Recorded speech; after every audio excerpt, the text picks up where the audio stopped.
Who's going to win the Senate? So I've already filled in a lot of these states because we, of course, don't need to waste any time on any of these states like Nebraska, Missouri, etc. But we do have some of these larger states that you might say are deep blue, are deep red, that are not filled out. I'm going to explain why these are a little more complicated than you're giving it credit for. So for starters, we have the state of Texas, the biggest one, okay? Texas is being ran by Ted Cruz. Ted Cruz almost lost to Beto in 2018. Different circumstances, of course. You're going to have an unpopular incumbent president as the leader of the ticket. We're looking at a state that Trump won by like 6 to 8% in 2020. What's even better than that? You've got Ted Cruz, who is not as insufferable as he used to be 5 years ago. He kind of bounced back from the picket fence that was up his arse last election, so he ought to have a better maneuverability when it comes to public perception. If that assuages the electoral turnout even a little bit, then he's going to easily win the state of Texas. You have a no-name in Colin Allred as the competition. I don't even know who that is. He has a Wikipedia. That's all I know. So he sucks. Ted is going to win, though. Now, here's the other thing. We've got West Virginia. West Virginia is a state that typically has gone to Joe Manchin, who has been portrayed as a centrist, almost Republican, but Democrat in name only. A dino is what they call him. Well, he apparently has done some important votes in respect to contradicting Joe Biden's agenda. But at the end of the day, it's very easy to point him out as too liberal for West Virginia, which is very easy to point out. So in that case, if you're pro-abortion, if you're pro-gay, if you're all this sort of thing, will the people of West Virginia vote for Joe Manchin again? Most likely not, which is to say that it'll go Republican. Finally. And it hasn't gone Republican in recent years because there's been a cohort of blue collar, not the brightest people, these white working class people that voted for Obama 15 years ago. These sort of people voted for Manchin, thinking, well, he's a moderate. And the Republicans at the time, we didn't have a deep bench. So it makes sense why that happened the way it did. So we can kind of forget that, paper it over. Okay, West Virginia is a Republican state. Fine. We have a cute race over here in Virginia that'll still go Democrat, but we have a new influx of people inspired by Glenn Youngkin who run as better candidates that are Republican insofar as they're conservative, but are also optical, that are actually photogenic, but photogenic in the way that they are exposited. Okay, so public perception is key, politics, all of it. Okay, appearance is everything. These people, these candidates, as of recent in Virginia, excluding the blue wave from recently, we've got a promising new cohort of politicians emanating from here, spearheaded by Glenn Youngkin. You can expect the Virginia race to be even closer than Pennsylvania. Pennsylvania is a pigsty. You have Bob Casey Jr., who is a relatively conservative Democrat, whatever that means nowadays. This guy has been running on defeating, I believe in 2006, Rick Santorum, who's one of the big founders of Trump's ideology and populism circa 2012. The Rick Santorum defeat in 2006 was the biggest anal bludgeoning you'd ever watch, okay? Huge landslide in 2006 during Bush's second term. Bob Casey has been senator for like 3 terms at this point. Brilliant guy insofar as he's like balding, but he's still in power, which means he has a big brain. Moreover, you've got somebody here who is evidently going to beat this candidate that's Republican that sucks so bad that I forgot his name. I think his name is Bob McCormick. Okay, this guy, not going to make it. He's a horrible candidate. He lost a primary last election to MAGA Mehmet, who was Dr. Oz, by the way. Dr. Oz, who was a bad candidate to begin with, who was only memed into being a decent one.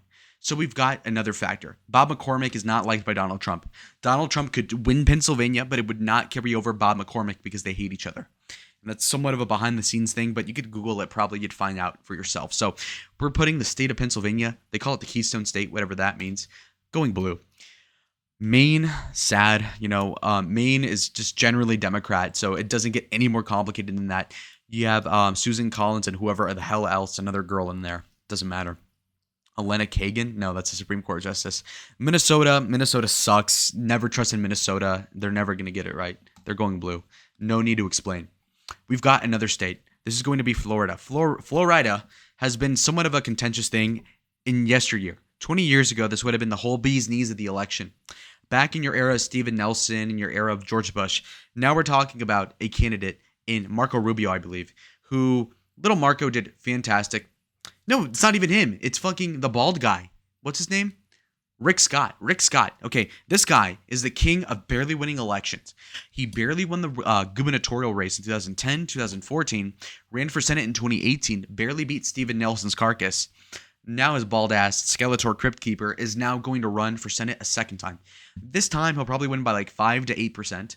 He's not very electorally great, but he's also competent. And you know what? That's fine. In a state that's in your like if it already leans in your way, if you're managing the ball, then you're okay, right? So we have the Brock Purdy, the Jimmy Garoppolo of Senate candidates here in Florida, which will glide him into victory. Margins don't count. Who cares? Then we've got Montana.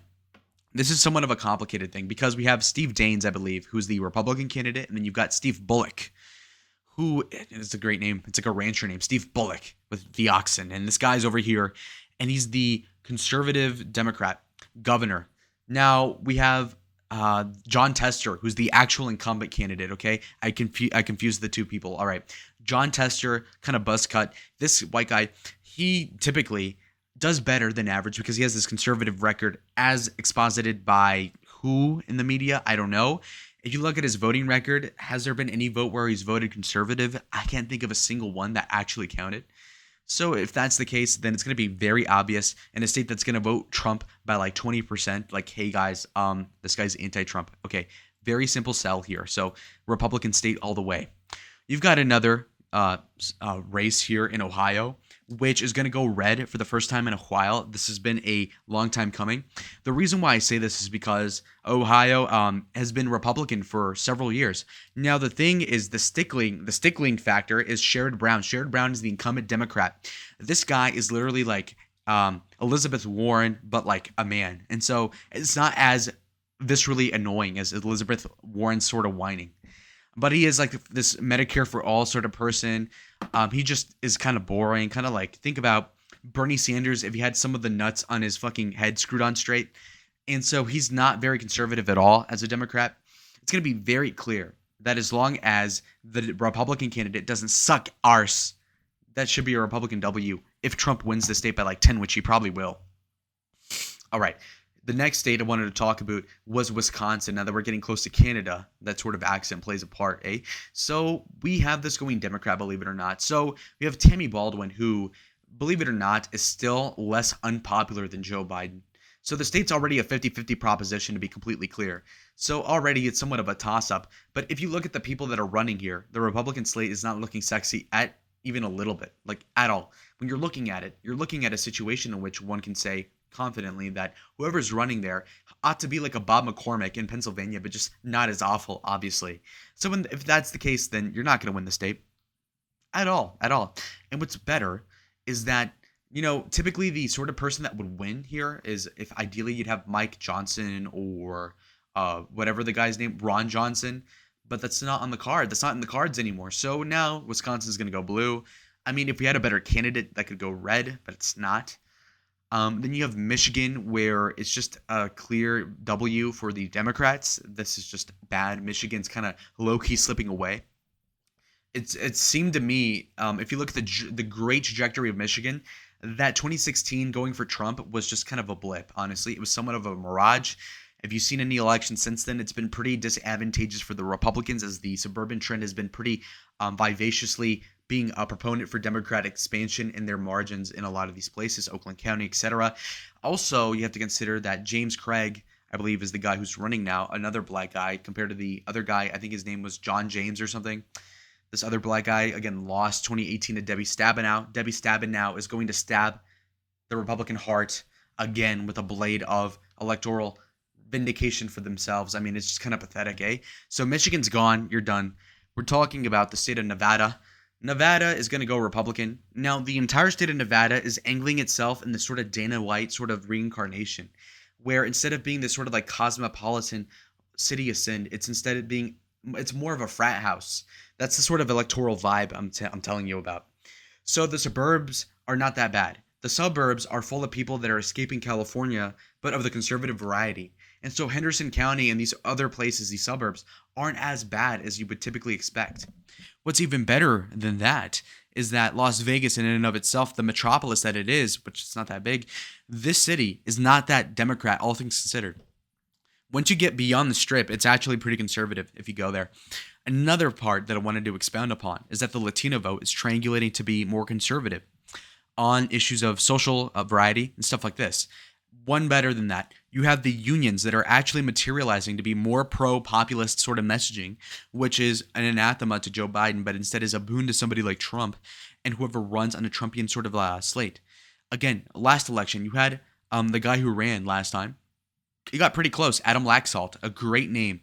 Adam Laxalt. Phenotype, great. The guy, anybody of that ilk that runs again will win. The governor, I think, who was a Republican candidate, won, by the way, last time in 22, which was not the prettiest election. If you all know how that went down, there was a fiasco for everybody involved. But so the Republican Party is looking kind of strong low-key in Nevada, which has historically been Democrat literally every election since like 2004. Anyhow, the last and most important swing state, of course, is going to be the state of Arizona, which I predict to be going Republican. Why? Well, basically, Arizona has a three-way race going on right now. Right now, you have a selfish candidate in Kyrsten Sinema going independent, unsolicited. Then you've got a challenger, sort of, in the primary, in the Democratic field, called Ruben Gallego, light-skinned Mexican pudgy loser, short. Anyway, this guy, all 5'7" of him, which, you know what, I'm not in a position to hate too much, but when you hate somebody, you're going to use the height against them. Anyway, this guy gets mogged by Kari Lake, in the airport, gets pressed, gets destroyed in a hoodie, disgusting. Secondly, this Ruben Gallego guy he just doesn't have the political acumen to actually hold up in a debate if he were to do a three-way debate or something like that. Secondly, and again, when you say secondly for the fourth time, it's like a charm, okay?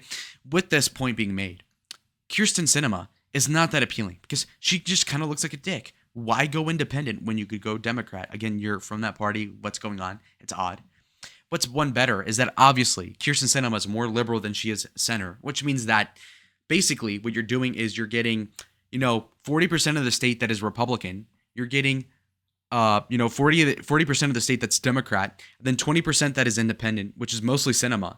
And it's going to triangulate this, but waste the votes between the two, if that makes sense. So then Kari Lake is going to have the bigger slice of the pie if these two eat each other because they're going to play chicken and not drop out, which means that you're going to have a race that'll end up like, 38% Sinema, 38% Lake, 36% Sinema, 33% Gallego, or something like that, which will mean that, with the smallest margin of victory I've ever seen, a Republican will win the state of Arizona. Thank you, Kyrsten Sinema, for spoiling the race. Anyway, so that's going to be the prediction. See y'all in the next video. Adios.